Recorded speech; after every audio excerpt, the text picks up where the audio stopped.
I investigated the dumbest credit hack on the internet. A few weeks ago, I saw this claim everywhere.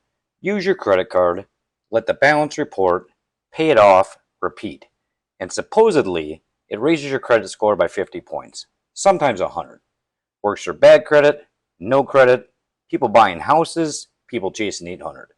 No secret app, no repair company, no guy named Chad in a rented Lamborghini. Just use your credit card like a normal person. My first thought, this sounds like complete nonsense. That's not a hack, that's just having a credit card. We're going to look at three things: what this hack actually claims, what the disagreement around it reveals about how credit scoring really works, and whether any of it is actually real, or if people are just accidentally following the rules and calling it a trick. So I decided to investigate. What started as, is this trick real, turned into something way weirder. Because the real story isn't the trick. The real story is why so many people swear it works. And once you see it, you start looking at credit scores completely differently. Let's start with what the internet actually says. Keep your balance under 30%, let a report on your statement date, then pay it off in full. Do it again next month. Simple. Almost too simple. Like if someone told you to lose 50 pounds by eating food and walking sometimes. You'd have questions. Same here. So I started digging in and immediately found something strange. Nobody agrees on the actual rules.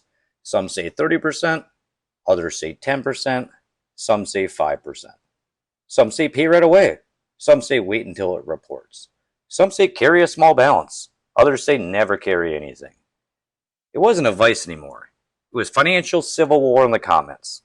Everybody was 100% confident. Nobody agreed with each other. Whenever that happens, something important is hiding underneath. Here's where it gets weird. Because what I found next doesn't just explain the hack. It explains why almost every argument about credit online is people confidently fighting about the wrong thing. So I stopped reading the advice and started looking at how the system actually works. Most people don't know what a credit score actually measures. Ask 10 people, you'll get 10 different answers.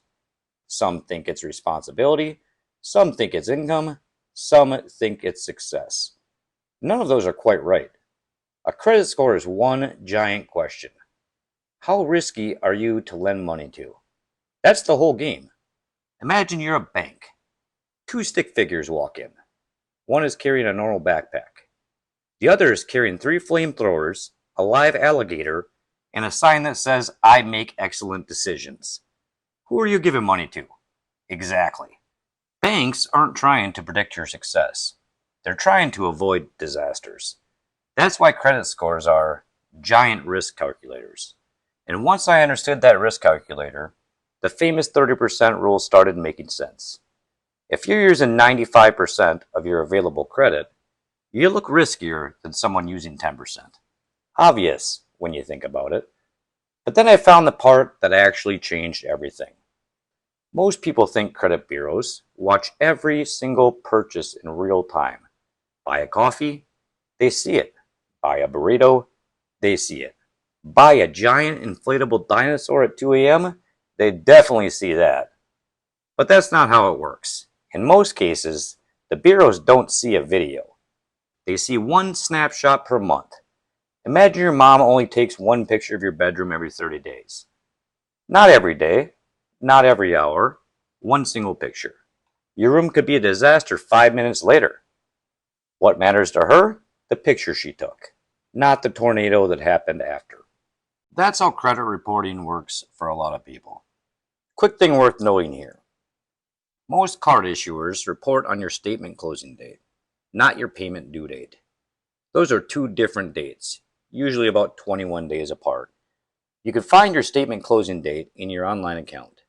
That one detail is the whole game. The bureaus see your balance on the day your card issuer reports it.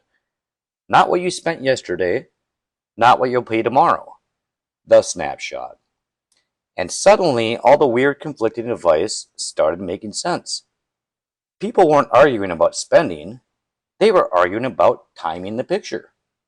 Now, before anyone gets mad, I'm not saying appearances are everything. I'm saying the model can only score what it actually receives.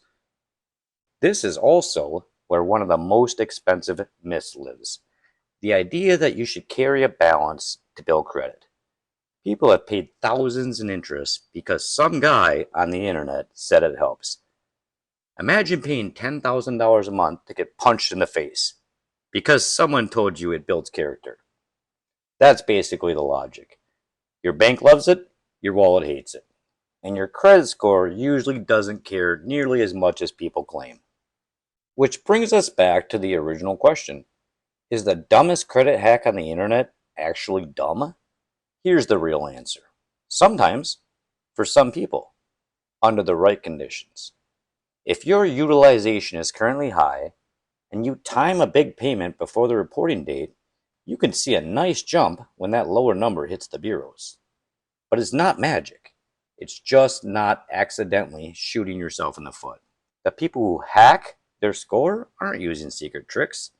They're just understanding the rules better than average. They know when things report. They know what utilization actually does. They know payment history is still king. They stopped making the dumb mistakes everybody else keeps making. And honestly, that was the biggest surprise of the whole investigation. The real hack wasn't 30%. It wasn't some secret reporting strategy. The real hack was understanding how the game actually sees you. Once you get that, you stop paying interest for imaginary benefits. You stop believing every financial myth that gets repeated. You stop treating credit like some mysterious black box. So if someone tells you they have a credit hack that works for everybody, be skeptical. But if they tell you to actually learn how the system works, pay attention, because understanding the rules beats any shortcut. And in this case, the shortcut just led straight back to the rules, which is probably the funniest part of the whole story. If this changed how you think about credit scores, share it with somebody who's still carrying a balance because they think it helps. They'll probably thank you later. Subscribe if you want more investigations like this instead of guru nonsense. And next week, we're investigating another financial myth that's costing people real money every month. See you there.